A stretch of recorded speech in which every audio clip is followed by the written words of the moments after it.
एक गांव में एक गरीब किसान अपनी बेटी के साथ रहता था और बहुत मेहनत करता था। पिताजी इस बार हम खेतों में आलू, प्याज और शिमला मिर्च लगाएंगे और कुछ और सब्जियां भी बोएंगे, जैसे कि गोभी, टमाटर। अगर फसल अच्छी होगी तो अच्छे दाम भी मिलेंगे।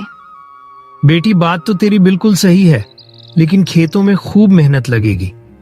अगर इतनी सारी सब्जियां एक साथ उगानी है तो हमें खूब मेहनत करनी पड़ेगी और बीजों के लिए भी पैसे बचाने पड़ेंगे। पिताजी, मैंने घर खर्च के लिए जो आपने पैसे दिए थे उसमें से पैसे बचाकर रखे हैं।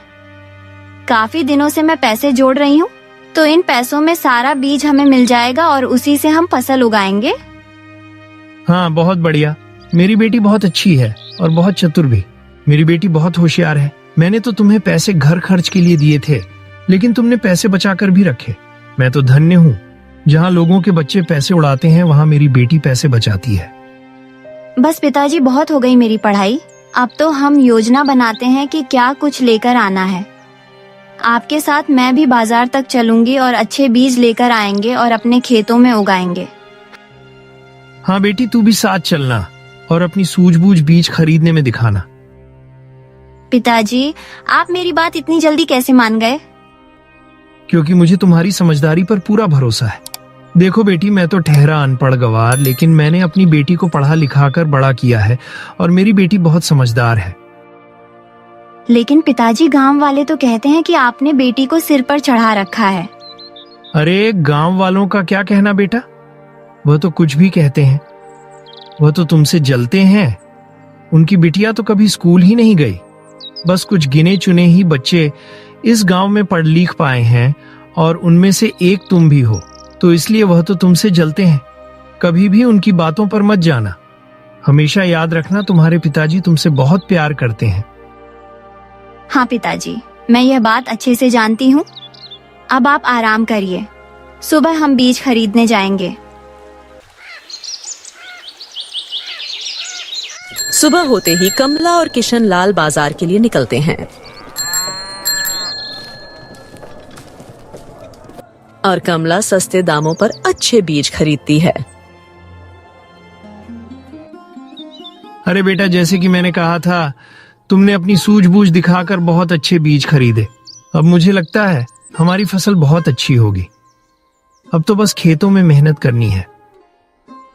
हाँ पिताजी, फसल अच्छी क्यों नहीं होगी? जब हम मेहनत करेंगे तो उसका फल भी हमें अच्छा ही मिलेगा। मुझे तो भगवान पर पूरा भरोसा है। और मुझे अपनी बेटी की सूझबूझ पर भरोसा है।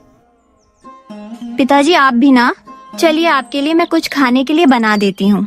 अब तो आपको भूख भी लगी होगी। हाँ बेटा, भूख तो लगी है। सुबह से भाग दौड़ में ही है, तो जल्दी से खाना बना, फिर हम साथ में खाएंगे।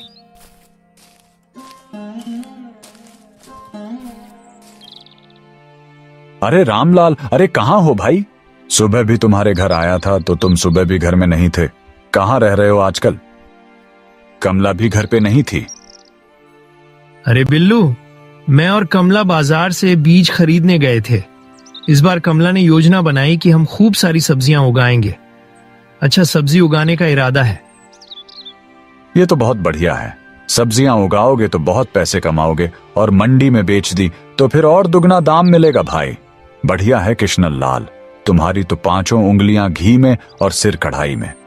ऊपर से तुमने इतनी काबिल बिटिया जो पाई है। अरे चाचा, आप मेरी तारीफों के पुल मत बांधो। आप तो ये पानी पीजिए और आराम से बैठिए। अरे बेटा कमला, मैं चलता हूँ। मैं तो बस ऐसे ही रास्ते से जा रहा था तो सोचा पूछ लूं कि सुबह से तेरा घर बंद पड़ा था। कहीं तबीयत खराब हो गई हो तो हालचाल पूछता चलूं। अरे नहीं नहीं बिल्लू, चिंता मत करो, सब ठीक है। अच्छा, तो फिर मैं चलता हूं। अरे ये किशन लाल और इसकी बेटी तो धनी बनने की पूरी तरकीब लगा रहे हैं। सारी सब्जियां उगा लेंगे तो हम क्या करेंगे? ये तो हमसे ज्यादा पैसे कमा लेंगे। ऐसा मैं नहीं होने दे सकता। मुझे जाकर चंपा से बात करनी होगी। अरे चंपा, सुनती हो? अरे एक बड़ी खबर लेकर आया हूं। सुनोगी तो तुम भी हैरान हो जाओगी। हमारे पड़ोसी किशन लाल और उसकी बेटी ने तो बड़ी तरकीब लगाई अमीर होने की। अच्छा, ऐसी क्या तरकीब है?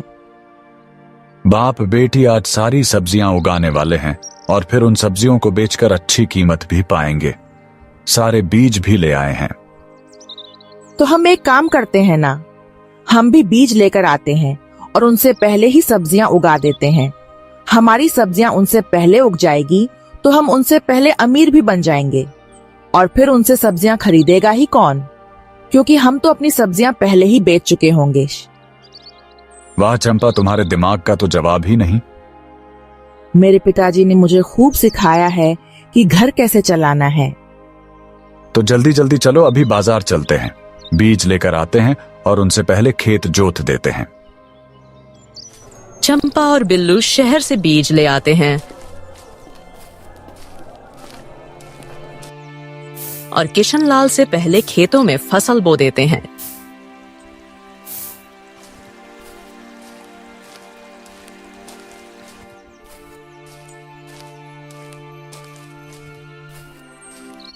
अरे बिल्लू, इस बार तो तुमने बहुत जल्दी खेत जोत दिया। क्या उगा रहे हो खेत में? हाँ भैया, इस बार हम भी बहुत सारी सब्जियां उगा रहे हैं। पर सब्जियां तो हम भी उगा रहे हैं। अरे तो क्या सिर्फ तुम ही सब्जी उगा सकते हो?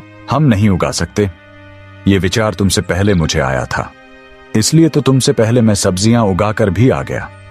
मैंने बीज खेत में डाल भी दिया। बिल्लू, मैं जानता हूं तुमने ये सब कुछ जानबूझकर किया है। चलो ठीक है, देखते हैं आगे क्या होता है। बिल्लू चाचा, मैं अच्छे से जानती थी जिस दिन आप घर आए थे और जो आप इतनी जानकारी बटोर रहे थे, मुझे पता था कि आप कुछ ऐसा ही करेंगे। अब जब आप यह सब कुछ कर ही रहे हैं तो देखते हैं कि कौन कितना मुनाफा ले पाता है। अरे 4 अक्षर पढ़ क्या लिए? तू तो खुद को मास्टर जी समझती है। मुनाफा किसको होगा देखा जाएगा। कमला बेटा, इसके मुंह मत लगो, हम अपना काम करते हैं। तुम खेत से कंकड़ पत्थर निकालो और खेत को मुलायम करते हैं, बीज अच्छे से उगेगा। कमला और किशनलाल भी अपने खेत में बीज बो लेते हैं। बेटा, तुमने इस मिट्टी में पहले से ही खाद क्यों मिला दिया? जब पौधे उगते उसके बाद हम खाद देते।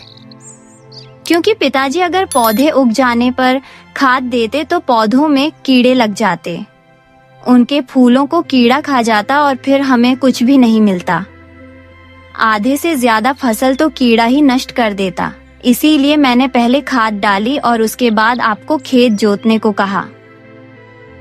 लेकिन बेटा, बिल्लू तो पौधे आ जाने के बाद उनमें खाद डाल रहा है। पिताजी, उसका नतीजा बहुत जल्द आपके सामने होगा, देखना।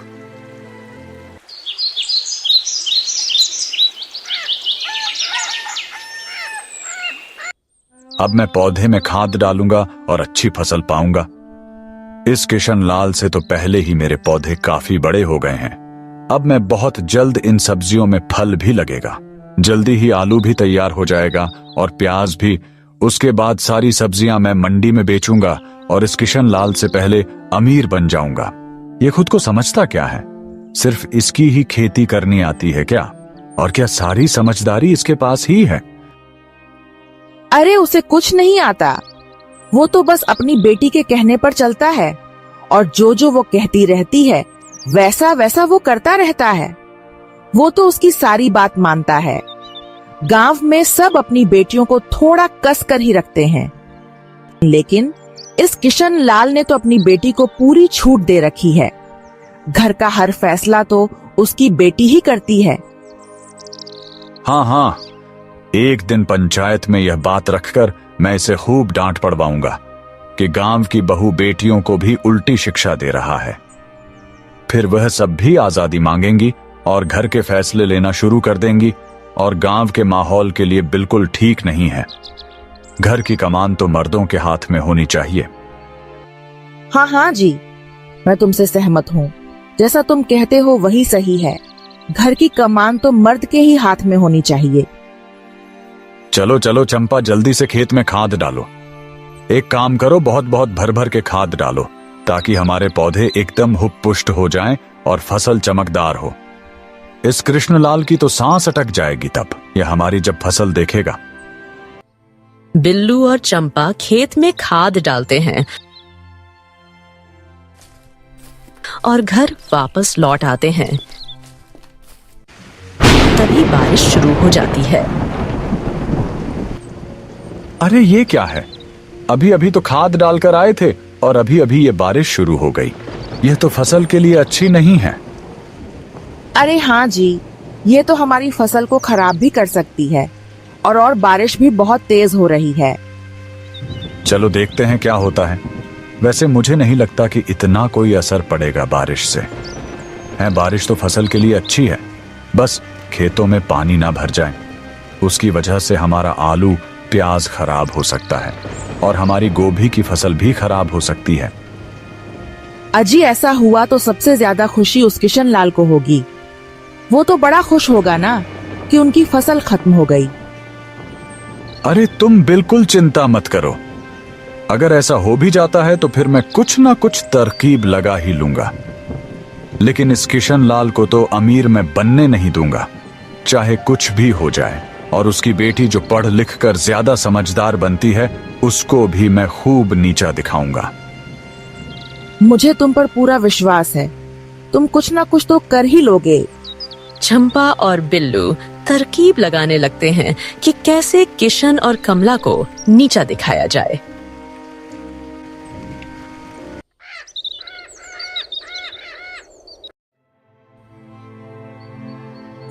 अरे बेटी देखो, बारिश अच्छी हो गई है। अब खेतों में पानी देने की जरूरत नहीं और मैंने इतनी पक्की मेड़ बनाई है कि खेतों में पानी रुक जाए और अच्छे से खेतों में नालियां बनाकर आया हूं जिससे सारा पानी बाहर निकल जाए। वैसे तुमने मुझसे कहा था, मैंने वैसा ही किया। इससे खेत में पानी नहीं भरेगा और हमारी फसल सड़ेगी भी नहीं। हाँ पिताजी, मुझे लगा ही था अगर बारिश हो जाती है तो फसल को नुकसान हो सकता है। इसीलिए मैंने आपसे खेतों में नलियां बनाने के लिए कहा था, ताकि कितनी भी बारिश हो खेतों में पानी ना अटक जाए। इसलिए तो कहता हूँ मेरी बेटी बहुत समझदार है। तुमने जैसा जैसा कहा मैंने वैसा वैसा ही किया। अब बस इंतजार है फसल लगने का और उसको मंडी तक पहुंचाने का। अच्छे दाम मिले तो दिल को सुकून मिलेगा।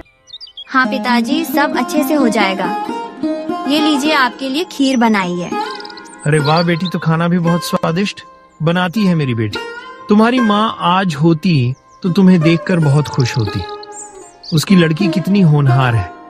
खैर, तुमने अपनी माँ से बहुत अच्छा खाना बनाना सीखा है। बस दुख की बात यह है कि बहुत जल्द वो हमें छोड़कर चली गई। माँ तो हमेशा हमारे दिल में रहेगी पिताजी। वो कभी हमें छोड़कर नहीं गई। मैं तो हमेशा माँ को याद करती हूँ। जब भी खाना बनाने बैठती हूँ, माँ की कहीं हर बात याद आ जाती है।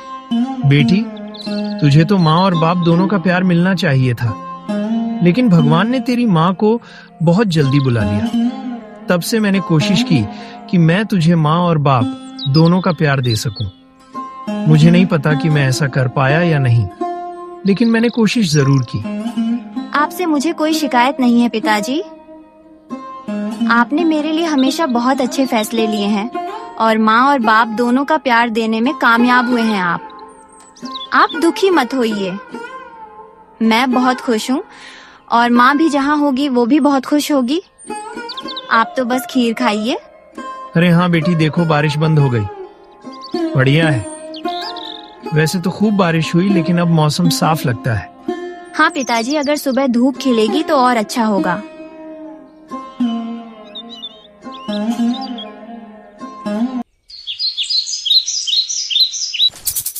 सुबह होते ही किशन लाल और कमला अपने खेतों में चले जाते हैं और वहां पर काम करना शुरू कर देते हैं।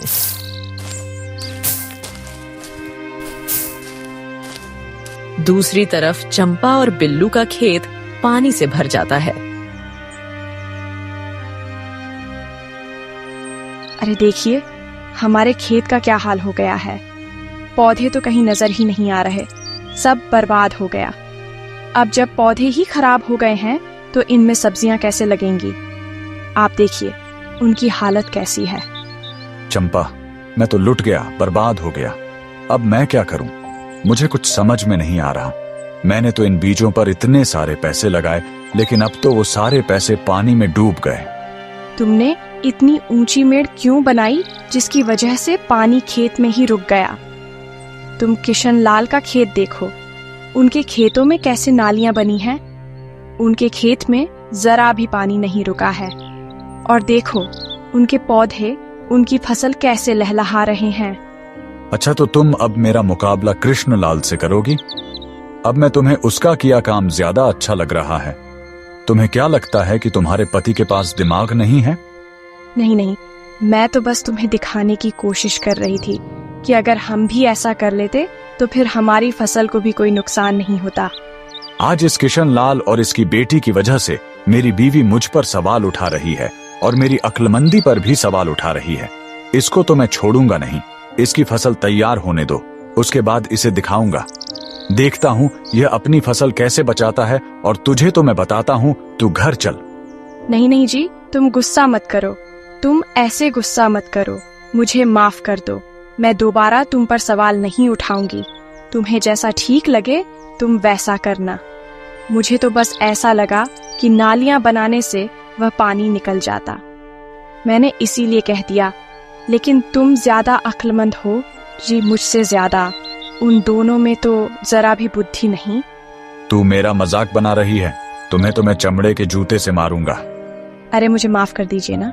आज ही जाता हूँ पंचों और सरपंचों को बताता हूँ कि किशन लाल कैसे अपनी बेटी के कहे से चलता है और अपनी बेटी को कितनी आजादी देता है। इसकी वजह से गांव में और बेटियां भी बिगड़ेंगी। इस गांव में एक भी पढ़ी लिखी लड़की नहीं है, बस कुछ लड़के हैं जो स्कूल गए हैं। लेकिन फिर भी इसने अपनी बेटी को स्कूल भेजा। गांव की इकलौती पढ़ी लिखी बस इसी की बेटी है, और इसलिए उसके ख्याल कुछ ज्यादा ही आजाद हैं, जो हमारी बहू बेटियों के लिए ठीक नहीं है। मैं सरपंच के पास जाकर यह बात जरूर करूंगा और इसके लिए पंचायत बुलाने की भी मांग करूंगा। मैं अभी जाता हूं।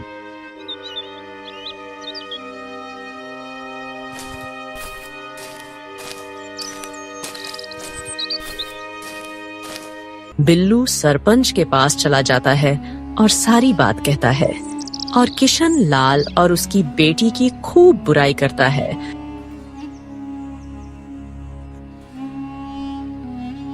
और सरपंच किशन लाल और कमला की खूब बेइज्जती करता है।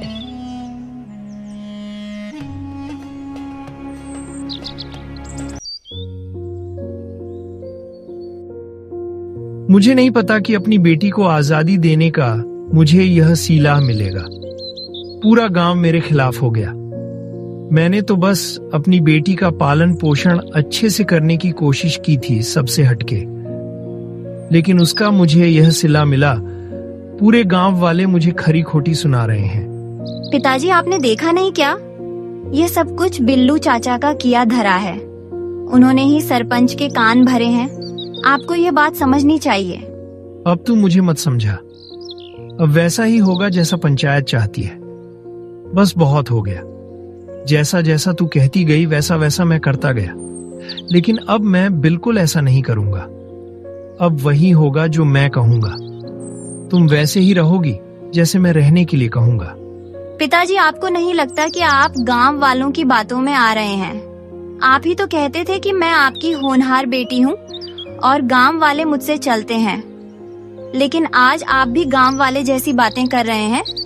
आपने क्या मुझे इसीलिए पढ़ाया लिखाया था कि आप मेरे खिलाफ हो जाए? और पिताजी, मैंने ऐसा क्या किया है जिससे गांव के नियमों का उल्लंघन हो? जुबान मत लड़ाओ। बस अब तुम चुपचाप जाकर अंदर जाकर चूल्हा चौका संभालो और बस कुछ मत करो, घर पर रहो, बाहर मत निकलो। जैसे गांव की लड़कियां और रहती हैं वैसे वो काम करती हैं, वैसे ही काम तुम भी करो। पिताजी, मैं आपके खिलाफ कभी नहीं जाऊंगी। आप जैसा कहेंगे मैं वैसा ही करूंगी। आप मुझे जो करने के लिए कहेंगे मैं वही करूंगी। अगर आप चाहते हैं कि मैं घर से बाहर बिल्कुल ना निकलूं और आपके लिए कोई फैसला ना लूं, तो वैसा ही होगा। मैं चूल्हा चौका ही संभालूंगी। सारे बड़े फैसले आप ही लीजिए। ठीक है, मैं खेत जा रहा हूँ। जब वापस लौटता हूँ तब तक खाना बन जाना चाहिए। गायों को नहलाना और उन्हें पानी पिलाना, उन्हें चारा भी खिलाना। जी पिताजी, ये सारे काम आपके आने तक हो जाएंगे, सब कुछ हो जाएगा। और अगर नहीं हुआ तो तुम मेरा रुद्र रूप देखोगी आज। गांव वालों को मैं भी दिखा दूंगा कि मेरी बेटी की सलाह के पीछे मैं चलने वाला पिता नहीं हूँ। मेरा अपना भी दिमाग है, मैं अपने दिमाग से भी काम कर सकता हूँ। वैसे तो पिताजी आपको किसी को कुछ साबित करने की जरूरत नहीं, लेकिन फिर भी अगर आप इन सारी चीजों से कुछ साबित करना चाहते हैं तो मैं आपके खिलाफ नहीं जाऊंगी। इसमें भी मैं आपका साथ ही दूंगी। हाँ हाँ, मैं जा रहा हूँ।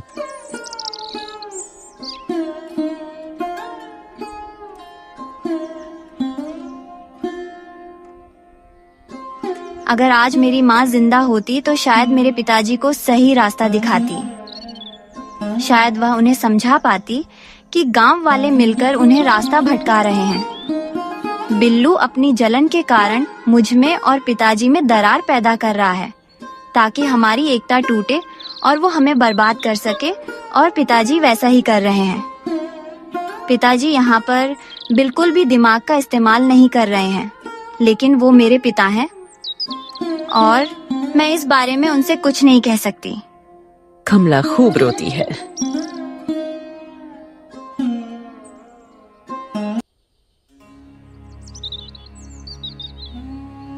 देखा चंपा, किस तरीके से मैंने सारी पंचायत के सामने कमला और किशन की सारी इज्जत उतार दी, और सारी हेकड़ी भी, और 4 जूते खाकर तुझे भी अक्ल आ गई होगी। तेरा पति कितना अक्लमंद है। मुझे तो पहले भी कोई शक नहीं था। तुम्हारा और किशनलाल का कोई मुकाबला ही नहीं है। आज पूरा गांव उस पर थू थू कर रहा है। उस पर इल्जाम है कि वो गांव की और बहू बेटियों को भी बिगाड़ने की साजिश रच रहा है। अब तो मैं चैन की सांस ले लूं, और मैं तो उसको बर्बाद होते देखना चाहता हूं। मैं नहीं। उस दिन खेत में उसकी बेटी कैसे जुबान चला रही थी मेरे सामने, उसकी इतनी हिम्मत। अब देखो कैसे कृष्णलाल अपनी बेटी को खूंटे से बांधता है। अब तुम देखना। मैं तो देख चुकी हूँ। पंचायत से आने के बाद उनके घर में महाभारत शुरू हो गई है। उसने अपनी बेटी को खूब फटकारा है। मैं तो गली में खड़ी होकर सुन भी रही थी। उसने तो साफ तौर पर कह दिया है कि अब उसकी बेटी घर से बाहर कहीं नहीं निकलेगी और सारे घर के फैसले वही लेगा। उसने तो यह भी कहा है कि उसका दिया हुआ काम अगर उसकी बेटी ने पूरा नहीं किया तो फिर वह उसका रौद्र रूप भी देखेगा। इसका मतलब अगर वो काम नहीं कर पाई तो आज तो उसकी खैर नहीं। वैसे बातें तो बहुत बहुत बड़ी बड़ी करती हो। ये सब कुछ सुनकर मैं बहुत खुश हूं।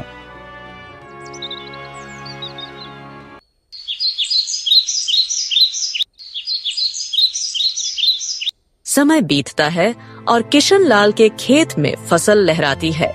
सब्जियों को तोड़ने का वक्त आता है और किशनलाल काफी खुश होता है। अब तो सब्जियां तोड़ूंगा, आलू भी निकालूंगा और प्याज भी, और बाजार में अच्छे दामों पर बेच दूंगा। अच्छा हुआ कि फसल अच्छी हो गई और इस बार मौसम का भी कोई कहर नहीं बरसा। भगवान जो करता है अच्छे के लिए करता है।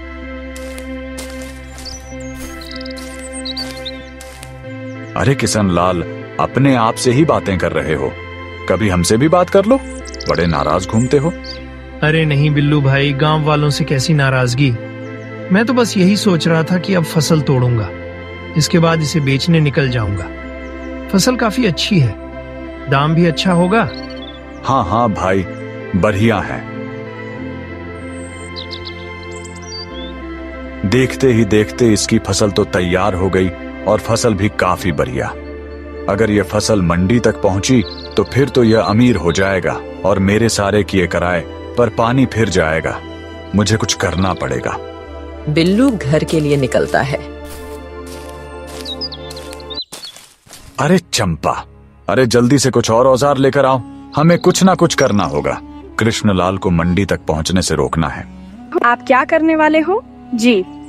यहाँ से मंडी तक पहुंचने का एक ही रास्ता है और वह पुल से टूटता है। अगर उस पुल को गिरा दिया जाए तो कृष्णलाल कभी मंडी तक नहीं पहुंच पाएगा और उसकी फसल खेतों में ही सड़ जाएगी। वह तैयारी कर रहा था फसल मंडी में बेचने के लिए। तो फिर जल्दी करते हैं, जल्दी चलते हैं और उस पुल को तोड़ देते हैं। चलो चलो। अरे गजब हो गया, गजब हो गया। अब मैं क्या करूंगा? अब मैं कहाँ जाऊंगा? क्या हुआ पिताजी? ऐसा क्या हो गया? अरे जो पुल मंडी वाले रास्ते में था वो टूट गया। अब इस पार से उस पार जाने का कोई रास्ता नहीं। अब मेरी फसल का क्या होगा? मैं तो फसल तोड़ चुका हूँ, वो भी बहुत सारी की सारी। अब मैं क्या करूँ? आप चिंता ना करें, सब कुछ मैं करूंगी। लेकिन तुम क्या करोगे? आप फिक्र मत करो, मैं कुछ ना कुछ कर लूंगी, बस मुझे इजाजत दो। ठीक है, तुम्हें जो करना है वो तुम करो। कमला लकड़हारे और लोहार के पास जाती है और एक ठेला बनवाती है।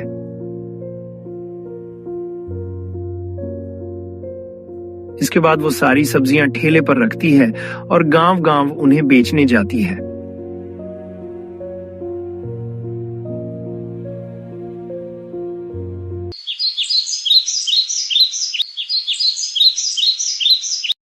पिताजी मैं वापस लौट आई।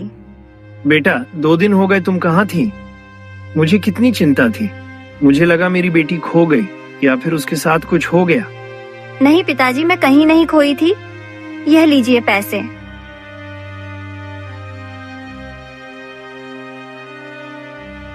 कितने सारे पैसे? तुम तो झोला भर के पैसे ले आई हो। ये सब तुमने कैसे किया? इतनी सारी सब्जी का क्या हुआ? पिताजी मैंने सबसे पहले एक ठेला बनवाया, उसके बाद सारी सब्जियां उस ठेले पर लाद कर मैं अपने गांव से लगते गांव में बेचने के लिए निकल गई। जब तक सारी सब्जी खत्म नहीं हुई मैं वो सब्जी बेचती रही। जहां रात पड़ी वहां मैंने किसी के घर में आसरा ले लिया और इसे थोड़ी थोड़ी करके अच्छे दामों में घूम घूम कर मैंने अपनी सब्जियां बेच डाली और ये सारे पैसे उसी को बेचकर आए हैं। बेटी मुझे माफ कर दे, मैंने तेरे साथ बहुत बुरा व्यवहार किया। मैंने तुझे घर में बंदी बना दिया था, लेकिन तूने उफ तक ना की। मुझे माफ कर दे बेटी। मैं गांव वालों की बातों में आ गया था